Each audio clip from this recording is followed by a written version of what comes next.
most beautiful thing that came out of that whole time was the birth of my son.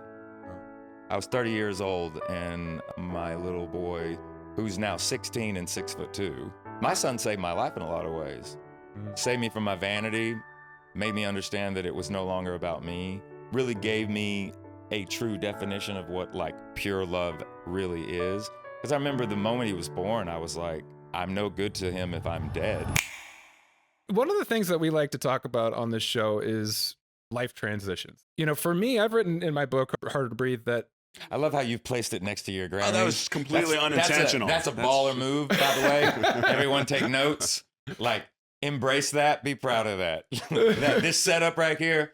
Well, for the longest Kudos. time, I was bashful about it. I didn't want to talk about my past. You should be proud of it, man. It's rad. I got stuff to promote. I got to rip man. out the...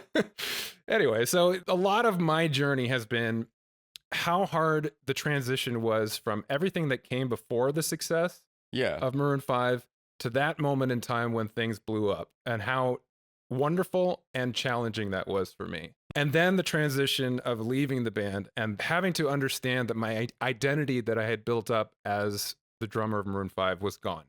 Mm-hmm. Now, you've been very successful and you've maintained that. You're still in the limelight. You haven't had to, at some point, accept the fate that most stars do at some point of having to walk away from the kind of level of success. You've just continued to grow. But I'm curious. Try to fly under the radar. Well, it's working. It's working for you.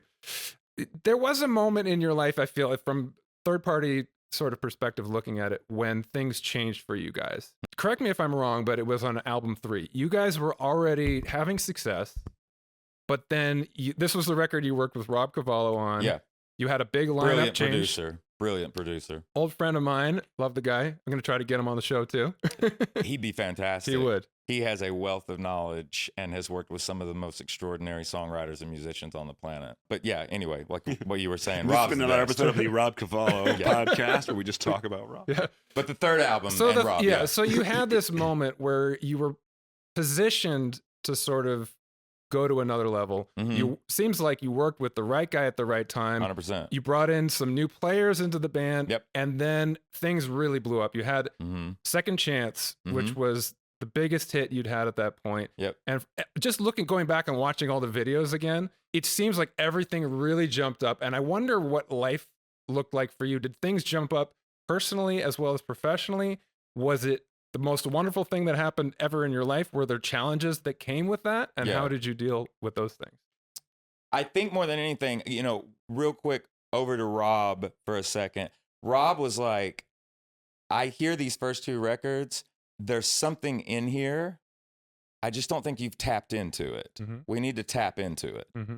And, that was a long process too, because the demo process for what would become that third record, which is an album called The Sound of Madness, was the demo process alone was about a year. So a lot of songs were written. Okay. And then there were songs written during the making of the album. Like, we didn't have What a Shame on that album yet when we were in the studio. We didn't have Cry for Help, I believe. And there was one other that we did while we were making what would become The Sound of Madness. But that was, recording-wise, the big jump was Rob basically saying, we need to find who you are. We need to find your identity. Mm-hmm. That means you can evolve, but we need to find what you really represent. And he was able to tap into that on that album. Mm-hmm. And then the next thing, this is the record where Eric and Zach came into the fold with me and Barry. And really, without Zach and Eric, I don't necessarily know if I would even be sitting here with you right now. And I think Barry would say the same thing. There were 2 original members on the first 2 records, and we appreciate and love those 2 dudes, dearly, but it just wasn't going to work out. The element of what Zach and Eric brought was, I believe personally, the universe puts you with the people you're meant to be with, and it'll, you'll gravitate towards who you need to work with over time. It's a lot to kind of digest, but it was necessary for the band to keep going. And me and Barry are unbelievably grateful for Eric and Zach, like to the umpteenth level, man. Mm-hmm.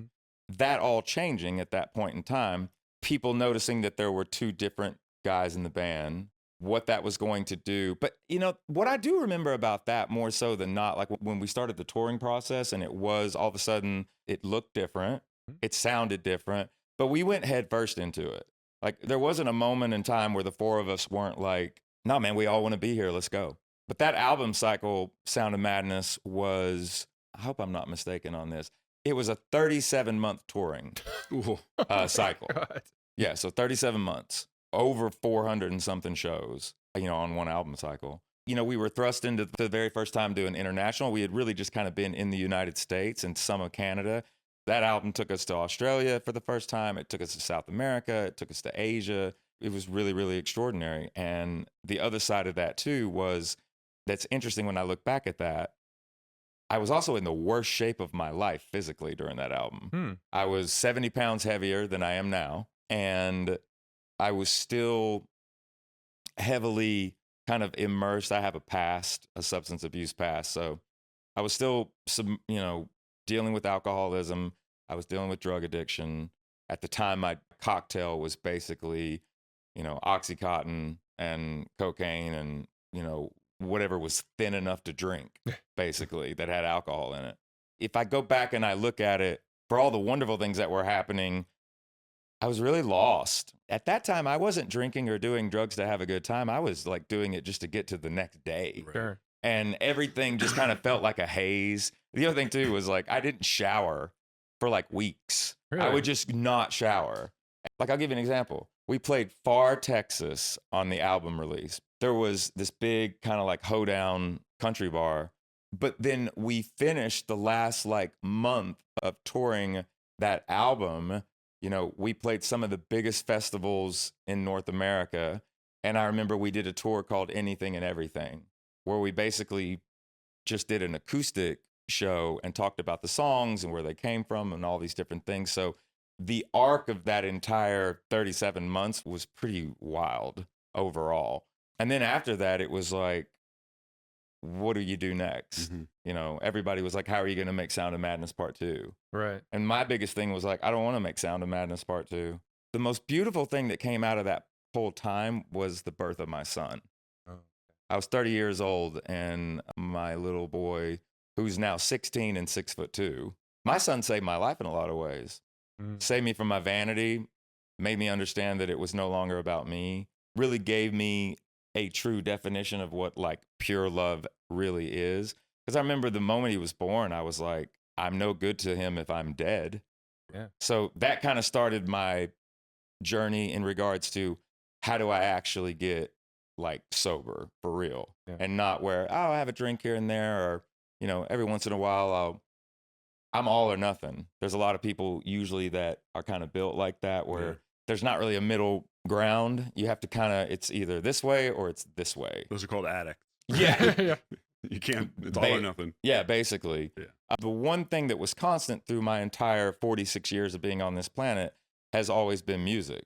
Right. Like it's always, and more so, yes, music, but really like songs and like the representation of what's your message, I've always looked at the voice as an instrument, not just necessarily something that is there to evoke sound, but it's there to evoke, an attitude and where you're feeling at that moment in time and what you're trying to convey to yourself, what you're trying to convey to the world. What do you have to say? The authenticity of what is in your vocal range and how you present yourself.